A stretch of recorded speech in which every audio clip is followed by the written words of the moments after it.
Hi, welcome to Vish Delish. Today I'll be making vegetable samosas. I'll be using the following ingredients. Right, so I'll be using a handful of chopped coriander, half an onion finely diced, a large potato finely chopped, a teaspoon of minced ginger and garlic here, 2 handfuls of frozen vegetables, which consist of sweet corn, green beans, carrots and peas. I'll be using some tomato puree here, about a tablespoonful. The spices I'll be using consist of half a teaspoon of coriander powder, half a teaspoon of red chili powder and half a teaspoon of garam masala. I'll also be using half a teaspoon of brown mustard seeds and half a teaspoon of cumin seeds. Right, let the cooking commence. I have 2 tablespoons of vegetable oil in this pot. It's on the heat on high and I'll just wait for 2 minutes until it's nice and...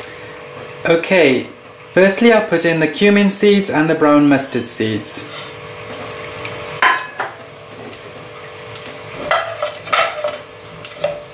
Stir them in the oil for 30 seconds until they start to pop. Then add the onions.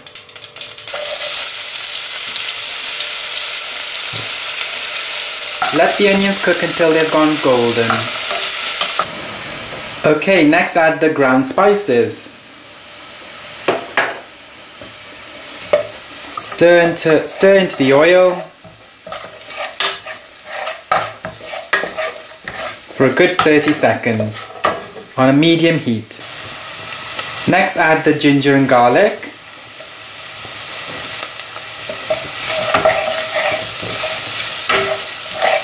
Such delicious smells. Next add all the vegetables, the potatoes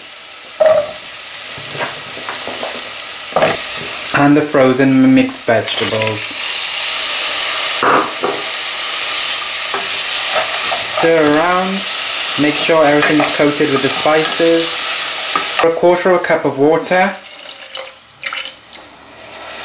and let it cook until all the vegetables are tender. I would say 15 minutes on a medium heat. Okay, so it's been cooking for the last 5 minutes. You can now add the fresh coriander, teaspoon of tomato puree and some salt to taste. Put on a medium heat, medium to low heat, stir around, let it cook for another 10 minutes.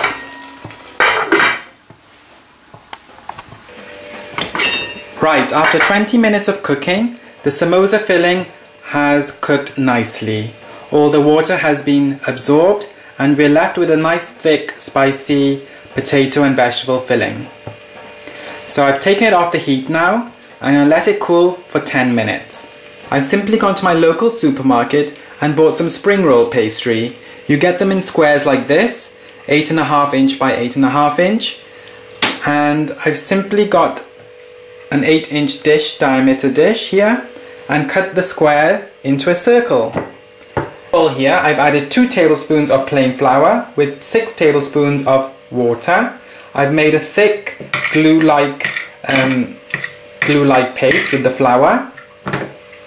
Right, in order to make the cone, I'm just going to use this circle here. I'm going to use some of the flour glue I've made and I'm going to spread it over half of the circle, like that. It's quite a messy little job, but it is fun. Right, so that's half of it done. And I'm just going to stick that over like that. There we go. Make it lovely and flat. So I've made my semicircle now. I'm going to get some more of this flour glue and just put it on the top half. I just want to make my cone now. So I'm just going to put some on half of this semicircle like that. And I'm going to fold it in half like this and fold the other side so the glue sticks on to make a cone shape. Here we go. So there we go, I have my cone. I have my samosa cone, which I just fill in the middle here. So I'm going to keep that aside and make a few more. So I've just put in the filling. Please leave a gap of about 1/2 centimeter from the top. And now we have to glue it down. So I'm just going to use that flour glue I made earlier and just glue down the bottom like that. Stick it down.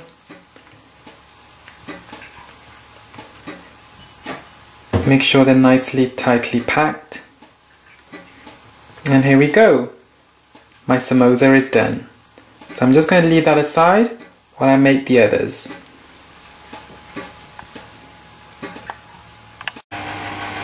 Right, I've made all my samosas now, and I've put them on a baking tray and covered them with oil on both sides. I'm going to put them in the oven now for gas mark 5 for 10 minutes on the bottom shelf. You could also fry them, but I'm going to take the healthy route. So I'm just going to put them in the oven now.